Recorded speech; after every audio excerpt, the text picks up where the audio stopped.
Last year I read 63 books, and even though I found some new favorites, there were some treacherous times as well. And I am here today to let you know what books are worth your time and what books you should avoid at all costs. I had so much fun tier ranking all the romance tropes that I was like, oh my god, I need to do this for all the books that I read. So that's why we're here today. Now I have to say, I'm really proud of the tiers that I made this time. So the first one is, this is like the best. This is where my 6-star reads or like really high 5-star reads are. And that is Will Be Saved in Housefire. So I don't care if it's me or the books are being saved. Dang. Then underneath that, I have Spectacular, give me 14 more of them. Have y'all seen that meme? Spectacular, give me 14 of them right now. Really? Mm-hmm. Do you know what's in here? I don't care, don't tell me. Please don't let this just be me, because I say this literally all the time. So I was like, this is the perfect place to use it. So this is like 5-star reads or books that I just loved so much and I think about them frequently. Underneath that is Emotional Damage. Emotional damage! So these books are the ones that really like effed me up, but I still liked them, or that's just the main takeaway from the book. It's the fact that they effed me up. I don't know if that's good or bad. I guess I'll just explain as we go through the books. It just depends on the book, but these ones left a mark. Underneath that is A Tree Died for This. Like, is this bad? Are you kidding me? We knocked down a tree for this? Y'all know which one's going in there. Underneath that is Call an Ambulance, but not for me. Call an ambulance! Call an ambulance! I'm way too online. I am chronically online, but that is one of my favorite memes of all time. If you don't know what I'm talking about. Hey, old man, give me everything. Call an ambulance! Call an ambulance! But not for me! Now this one is something that I say all the time. And it's just the way he said it. It's perfect. So let me do it for you. Call an ambulance! Call an ambulance! But not for me. Now, let me explain why this is here.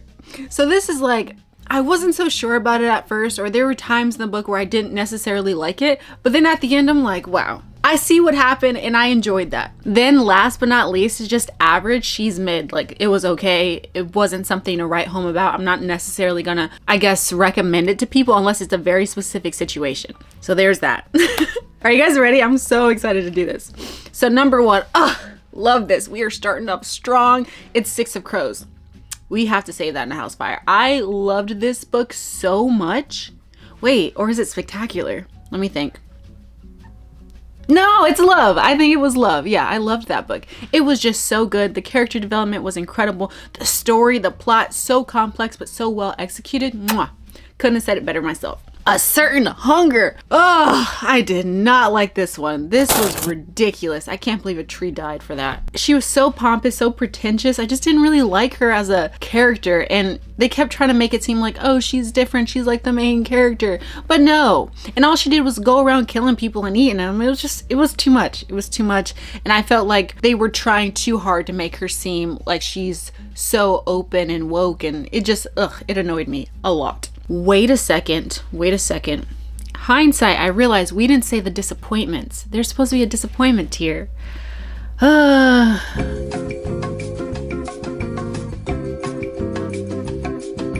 Okay, we're good.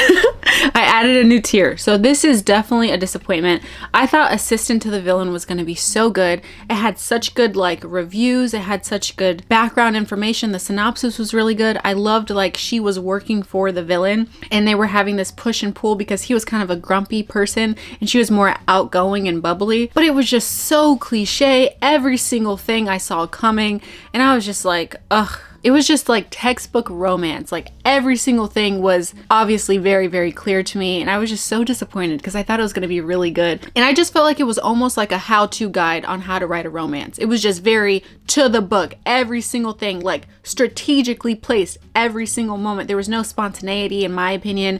Everything was very obvious, and I was just like, what the heck was the point of that? Ooh, then Just for the Summer. Just for the Summer was amazing. You guys know I love this book. I read it during the summer last year. I absolutely love Abby Jimenez. She is always teaching us a life lesson alongside a good romance story. So I'm always going to love her. But I don't know if this goes into Emotional Damage or Spectacular, give me 14 more of them. Only because with this one, she was really hammering home the self-growth portion of this book. It was hitting a little too close to home for me. I ain't like all that. She was talking to me personally. You know, she was borderline typing Kalila in this book, and I just didn't appreciate being called out like that. I felt like the whole time I was reading, she was like, yeah, you with the big head and the curly hair, yeah, you need to do this. And I was like, Savannah, slow down. I'm just here for a good time. Abby, slow down. Slow down. So with that, I think it's more in the emotional damage category for me, but I did love the book. I rated it 5 stars. Girl, it deleted my other tier. We'll be back.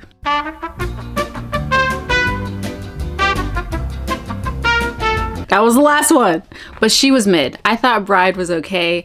It was a very cute and different take of like vampires and werewolves. And I liked that aspect because she tried to add science in it. And you guys know I'm a science person. I love sci-fi, science. I got a biology degree. So that was really cool. And I love how she kind of tried to make it seem more realistic so that we can see a future or a possibility where that could actually happen. So I thought that was really cool. But it was nothing that like really stood out to me. It was just interesting. And I do like that Allie Hazelwood is always trying new spins and takes on romance. So I like that she's always trying something new. She's not always so formulaic. And I do appreciate that. So I'm glad that she stepped out of the box for this one, but it was just okay for me. Carmilla. Oh, this one was so good. Okay, this is a classic gothic romance and it was so cool. I really, really liked this one. I think this is like spectacular. Yeah, I would say spectacular.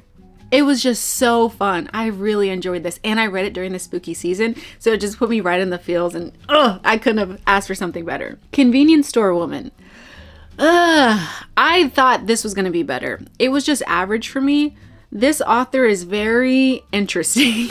I think that's like the best way to put it because she's very unique and she shows that through her writing. But I appreciate that about different authors. It's just so outlandish sometimes in her books because I read this book as well as Earthlings, which we'll see later. And at some points you're just like, okay, what the heck is going on? With this one, it was just like, I just didn't feel like there was much of a point besides the obvious. It was like she worked at a convenience store for a long time in her life and everyone around her told her she needs to get a different job, she needs to get married and all these other social pressures that she didn't want to adhere to. And when she tries to like placate them, there's other repercussions that come with that. It was just okay for me, you know what I mean? So I think she was mid. It wasn't bad though. You know what was bad? Curvy Girl Summer. I did not like that. What she did to that man on that date. I'll never forgive her. Out of pocket for that shit. Sorry, a tree died for this. Devious Lies. Oh my God, it keeps getting worse.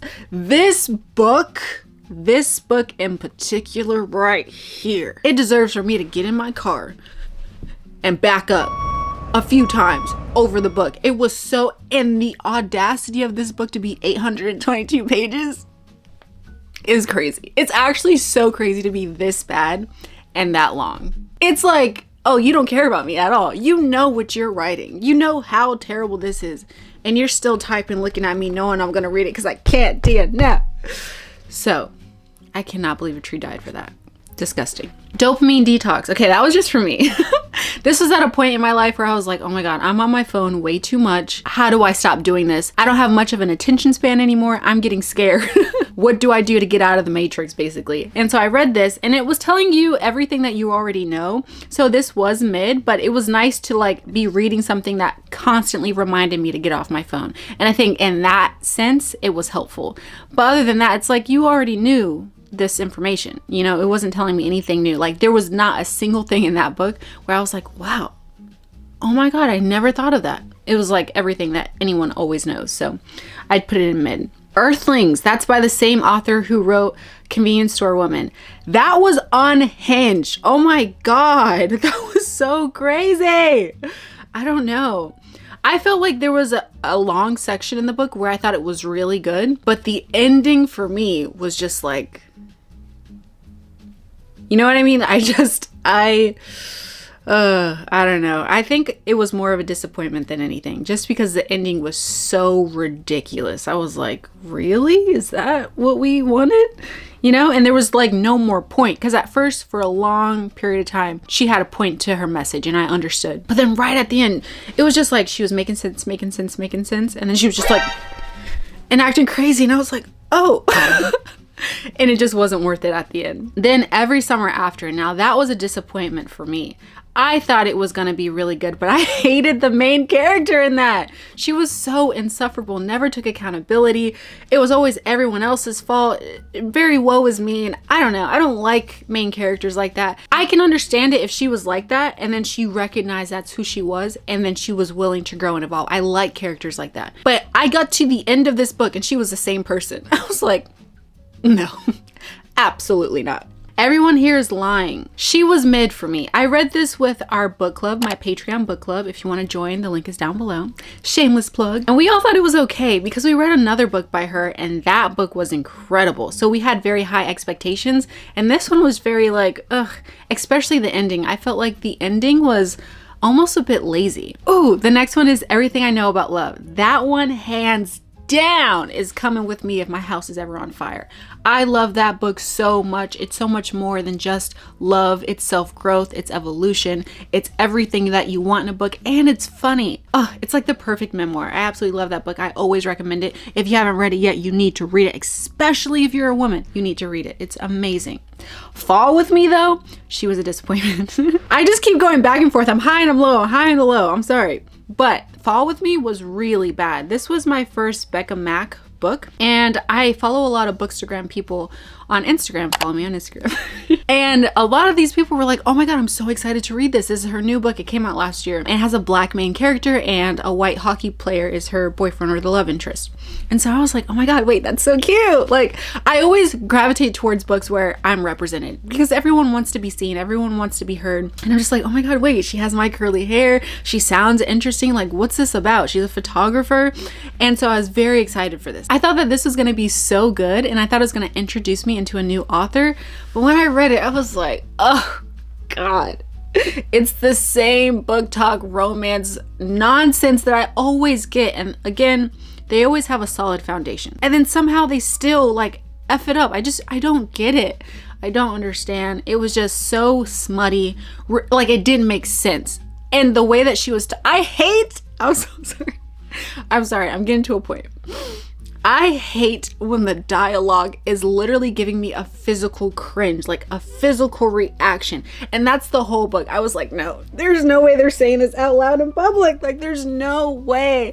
And every time I would read it, I would just get a little bit more of a twitch in my eye. And by the end of it, I was just like, absolutely not. Like, absolutely not. I cannot read this. I cannot believe you messed this up. It was such a good synopsis, and then this is what we got. And again, those type of books always try to like validate themselves by having a positive message. Yes, it has a positive message. Love yourself, don't settle for less, blah blah blah.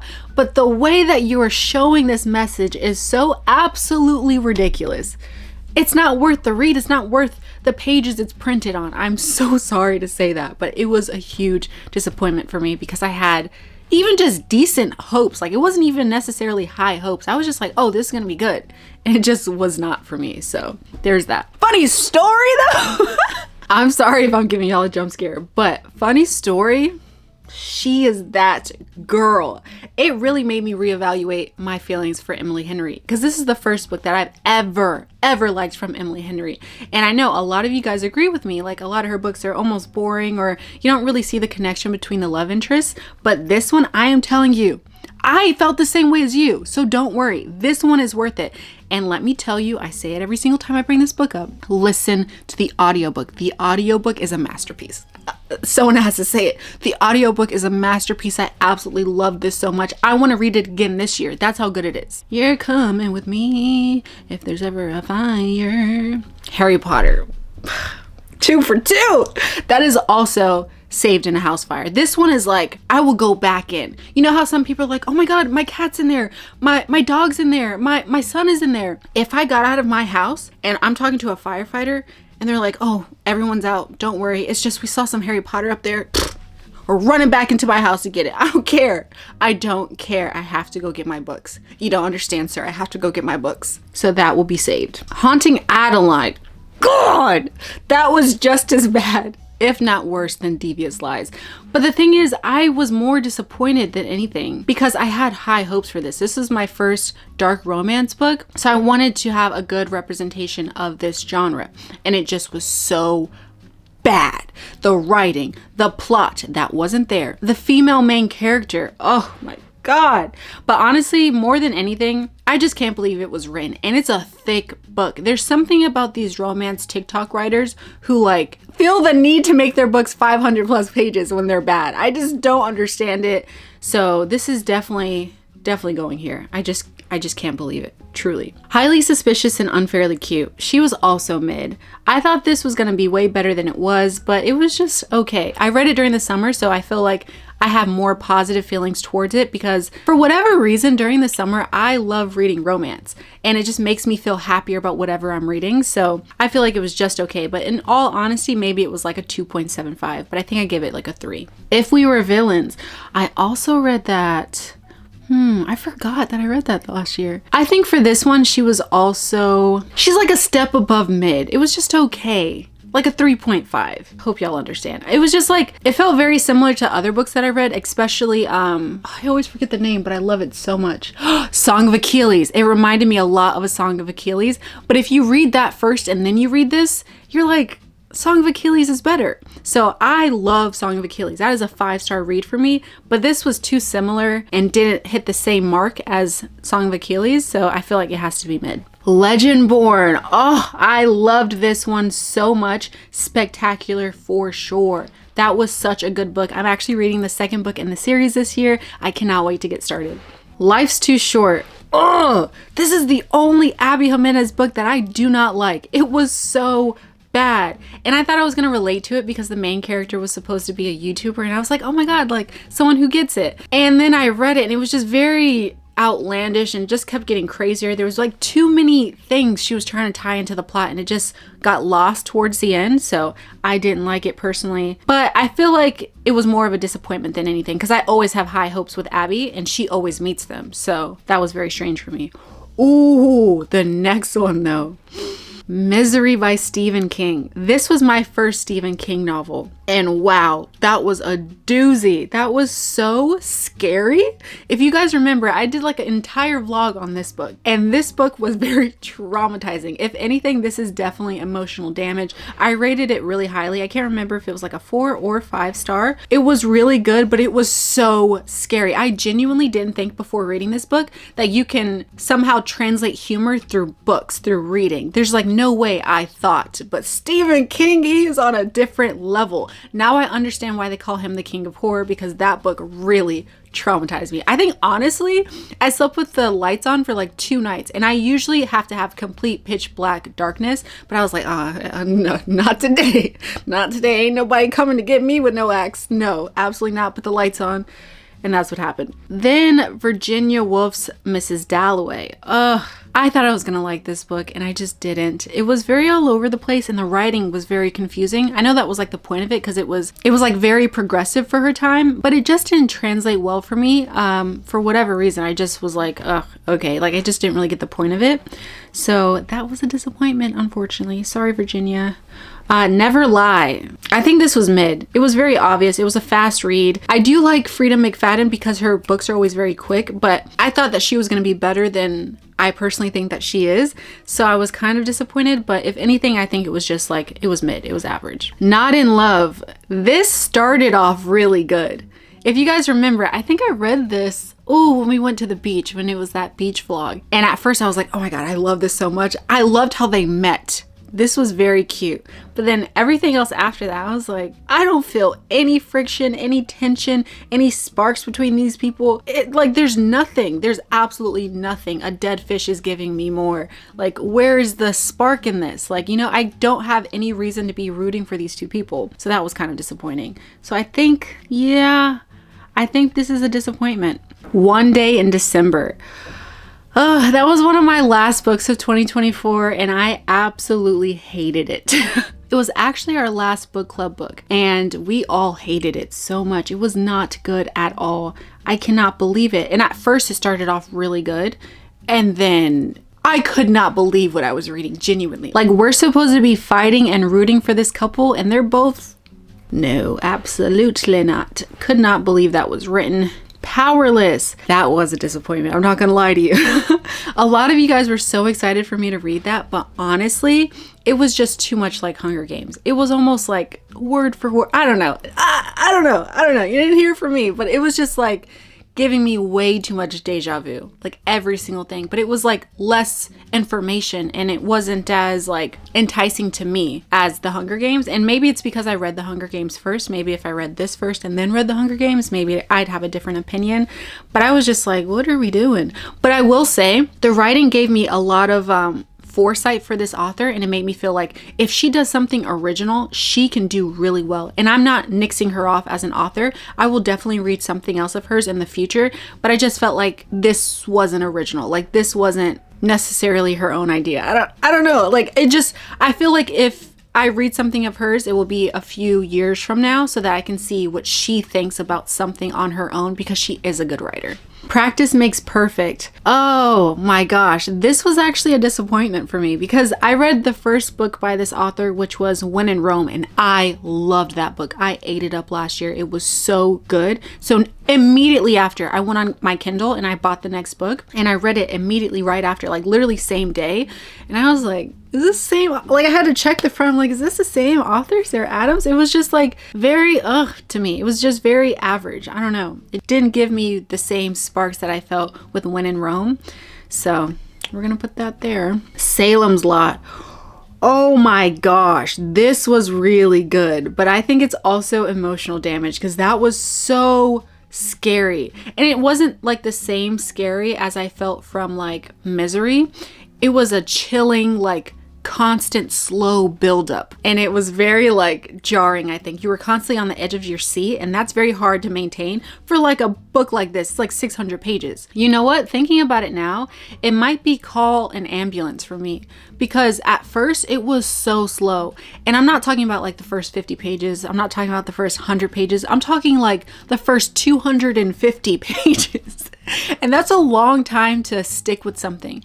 But with Stephen King, I noticed, and I've said this before, he is so minute in the details and he pays attention to every single thing that he has to slowly, brick by brick, build up the suspense so that when we finally get to that climax, we understand the gravity of the situation. We understand the stakes that they have. So I think just building up that was very slow. But after that 250, maybe even like 300 pages, the rest of the book was so incredible. So I think this actually has to go here. Misery was not like that though. Misery was like, it had me from the beginning. I was like scared from the beginning. Same Time Next Summer. I think this was average. Yeah, I think this was average. She was like, okay, I wasn't really like super convinced with the couple, but it was a fun summer read. So Shop Girl. What was Shop Girl? I think that was surprisingly good. Yeah. We don't have like a section for that. But it was like mid, so I think that's where it goes. It was surprisingly good though, because at first I didn't have much of an expectation for it. But she was a young girl living in LA just trying to figure out life and love, and it was fun to see that story. It almost reminded me of Normal People because there isn't much of a plot, but it was still very fun, and I didn't like Normal People, so I was surprised that I liked this book. Strange Sally Diamond. Oh, this is big emotional damage. Oh my goodness. Buckle up. If you read that book, you will be shook by what happens. It's just so insane. And it was like very unsettling, but it was a very good book. And I'm so glad that I read it with my book club, because I don't think that I could have read this book in particular by myself. It was just so much. I think I would have put it down and thought that I was going to go back to it and then just never did. But it was really good. The Couple Next Door. Oh, that was really good. I really, really enjoyed that one. Spectacular for sure. Final Girl Support Group. Oh, that was so bad. I hated that book so much. It just was not good. The writing was not good. It wasn't even necessarily like cringy or anything. It just was not good. It didn't make much sense. I was kind of annoyed that I was still reading it. It was definitely like, why did a tree die for this? Guncle though. Guncle. I loved that book. Guncle is such a cute story. It follows like this gay uncle. That's why his name is Guncle, because the kids call him Guncle. And his family goes through a traumatic event, and so he has to take care of the kids for a little bit. And he is not the type of person who was ever going to be a parent. He never wanted to be a parent. And yet here he has these young kids who have gone through something really hard. And so he's supposed to be their emotional support while he's dealing with his own trauma, his own stuff. And you see him not only pick himself up, but also the kids up. And it was so beautiful. It's very funny, almost like dry humor, and I really like that personally. So I would understand if someone didn't like this book, but I felt like it was so good and I really, really liked it. So that was Spectacular. The Invisible Life of Addie LaRue. This one's hard because at first I rated it like 4 stars, but then I think I went down to 3.5 just because there was some plot holes still after reading this. But I did like the overall concept. I just didn't like how at the end it kind of left the reader just open-ended, like you had to figure out or put together what you thought would happen. And sometimes I do really like that in a book, but I felt like with this instance, she kind of needed to put a stamp on it, let us know what happened. So maybe it's just me, maybe it's my personal bias, but I just thought it was okay.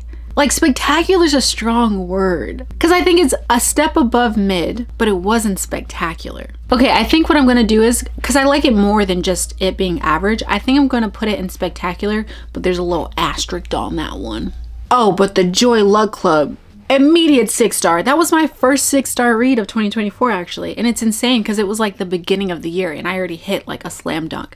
This book is very hard though. It's definitely gonna make you think, and it's not always an easy read because these women go through a lot, but it's so good. I think this is a book that everyone should read. Everyone can get something from, because it doesn't only show the relationship between mother and daughter, but it shows the relationship between like being an immigrant in America, having a culture outside of just American culture. Your family has come from a different country and you're trying to get used to being in this area as well, even though you were born here, but your parents aren't. And just that difference between you two as you're trying to make new friends, as you're trying to assimilate, because I think everyone in school always wants to be like everyone else. So dealing with that and then coming home to someone who is culturally rich and not wanting to hear that, and then seeing the mother's perspective from that, and then seeing the children's perspective, it was just very, very good. Very well done. I highly, highly recommend it. It is a hard read sometimes, but it is worth it in my opinion. The Lost Bookshop. So this one is like, I thought it was going to be really good and I enjoyed it for a long time, but then towards the end it was just so average. I was just like, okay, but the idea was so cool because it was a magical bookshop that like moved around and it was very cool, and both love interests were trying to find the library. It was just very interesting. The synopsis was very interesting and you see how it connects the different characters, but it just didn't translate all the way through, and that was like the disappointment. The Mountain Is You. Now this is a self-help book. If you guys have been watching my self-help book vlogs or videos, you know that I love this book. I actually listen to it every single day. So this is without a doubt coming with me. I think this is like the most important one because it's just helping me as a person. I recommend this book to every single person I ever see. This is a book that everyone can learn something from. The Ocean at the End of the Lane. Ooh, I actually really like this one, I believe. This is Neil Gaiman. This is the author who wrote Coraline, and obviously there's a movie for that. We love that movie here. I can't remember if it was spectacular or mid. I think it was just above mid, so I'm gonna put spectacular. And he does this thing where he can mix like adolescence and ideas from childhood with very traumatic things. And it's just crazy to see like both sides of the spectrum in a book, in a single book, and almost like sentence to sentence. It's crazy. It's really, really good. And he's the only author that I've ever seen be able to do that consistently, because he did that with Coraline. He does that with this book. It was pretty good. The Only One Left. This was a disappointment for me. This was my first book by this author, and my brother's girlfriend actually recommended it to me. And she was like, oh, I really like this. I think you will like it as well. And then I read it and I was like, oh, it was almost like cliche for me. It was a little too cliche, but I think it was okay. It was good enough. I think it'd be like an airport read or something. So I'm just gonna say mid. The Poppy War? Girl, that one was a 5-star for me, but be prepared. You think, oh, it's a cute fantasy. She's a female main character, like going into war. She's gonna save everybody. R.F. Kuang does not care about your feelings at all. Like literally, I think I was 100 pages in and I was already like starting to cry. It's such a hard book, but it is so well done. It is so good. And she does such a wonderful job of explaining like Chinese history to maybe someone who doesn't know it, like me. I still love that woman, but she don't play around. She be hurting my feelings sometimes watching these characters go through the stuff that they go through. Ugh. The 7-Year Slip. Ooh, that was a really good one. Ugh, I'm trying to see. Was that spectacular or does that need to be saved?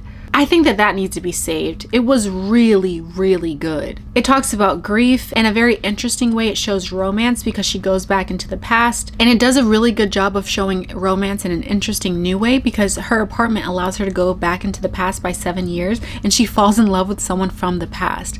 So it's just so cool to see that, as well as her own self-growth, and see her like go through the grief that she's going through. So it was a very good book. I highly recommend. And also with that one, I did listen to the audiobook and I loved that audiobook. It was very, very good. The next one is The Yellow Wallpaper. Y'all know I loved that book. That was really good. That was definitely spectacular. It's very short. It's like what, 25, 30 pages, but it's incredible. It makes you think. Okay, the next two are rapid fire because they're by the same author, and y'all know I hate both of these books. This is by Lucy Score, and we're not even going to talk about it anymore because I have beat this woman down to a pulp at this point, and everybody knows I don't like her books. So I'm not even going to do it this time. I'm going to spare us both. Okay, This Is How You Lose the Time War. I really like this one. Didn't necessarily know what was going on at first, and at first I was like, oh, what is this going to be about? Am I going to like this? And then I absolutely loved it. So maybe this goes in Call an Ambulance because I really was apprehensive at first and then I fell in love with it. Tuesdays with Morrie. Ugh, immediately. That was spectacular. Spectacular. So good. Oh, The Lost Animals. This is actually the last book that I read in 2024, and I thought it was going to be really good, and it was not good at all, actually. It was a disappointment, but I think it was better than, like, why was it even written? Because there were some good points. It just got really lost in the sauce towards the end. I was just like, what are we doing here? But at first it was pretty good. And it was very unique as well, I will say that. It's about this mother-daughter duo. She has 2 kids, actually, 2 daughters, and they're going to the Arctic because they're trying to find the last woolly mammoth or try to revive it in some way. And so you follow them doing that, but you also follow them in their personal life story, how these kids have grown up in such a unique way because their mother is a scientist, she's a single mom, and she's just trying to raise these 2 girls on her own, as well as make her own mark in the science and STEM community, and how it's kind of difficult as a woman. So I loved that representation. It's just there's certain things that happen that I'm like, there's no way you thought that was okay. And it happened too frequently to where I'm like, okay, I can't get anything from this anymore. Then the next one up is The Untethered Soul. This was a recommendation from my friend to read, and I don't know. It was kind of too much for me. It's supposed to be a self-help book, but there's just certain aspects that are a little too like woot woot for me, you know what I mean? So I think this was just okay. But I got the overall gist of it. Vera Wong's Unsolicited Advice for Murderers. I loved this book. The audiobook and the regular book is so good. It's about this older Asian woman who owns a tea shop, and she goes down to her tea shop one morning and she finds a dead body there. And she takes it upon herself to try to figure out who did it. And she's so loving. She's so like just insufferable sometimes. She's like the cliche grandma. You know what I mean? Like you love them, but sometimes you're like, oh my God, stop. Like you're embarrassing me. And she's just that to a T, and I loved it so much. She's so fun, and it has a lot of heartfelt moments as well. So I think this has to be saved in a fire. I really liked that one. Oh my gosh, What Moves the Dead. I loved this book. This is such an interesting book. It was my first T. Kingfisher book, and she is an incredible writer. Wow, I felt like I was on the edge of my seat in this in a very like, it's creepy kind of way. Not scared, but it was very creepy and ominous, and I loved that. It was so good. I think this has to be saved as well. It was really, really good. It made me want to read some more of her books, so I bought 2 more books from her, and I haven't read them yet, but I hope I can read them this year, maybe even this spooky season. Oh, When in Rome. We have like a good streak right now. When in Rome was definitely really good. I think it was spectacular just because I did read some other romance books that were a little bit better than that, but it was so good. It was like a 5.5 star. It was really, really good. That is one that I recommend for sure. Window shopping. Oh, I did not like this. This was my final like straw with Tessa Bailey.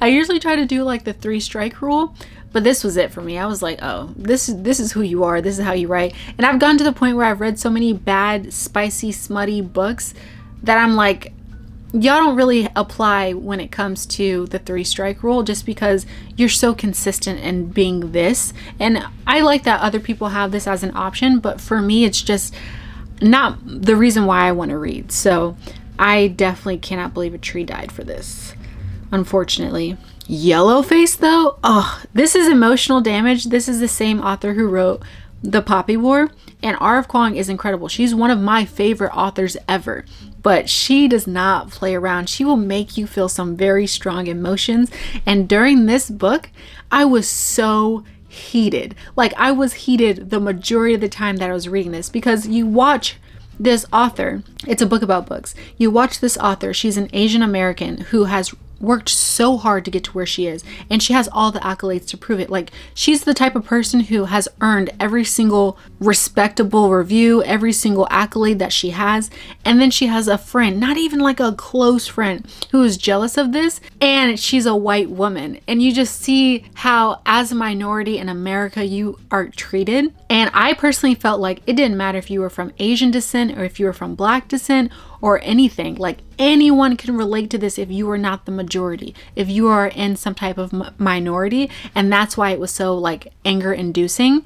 And I think it's also good on the other side, because it allows people who are in the majority to see what we have to deal with, the little microaggressions, the little like ways that people try to snub you as being like the diversity hire or something like that. And it was just so well done, and I could feel it in my chest, like that anger just from reading words on a page. That's how I knew, like, oh yeah, she's good.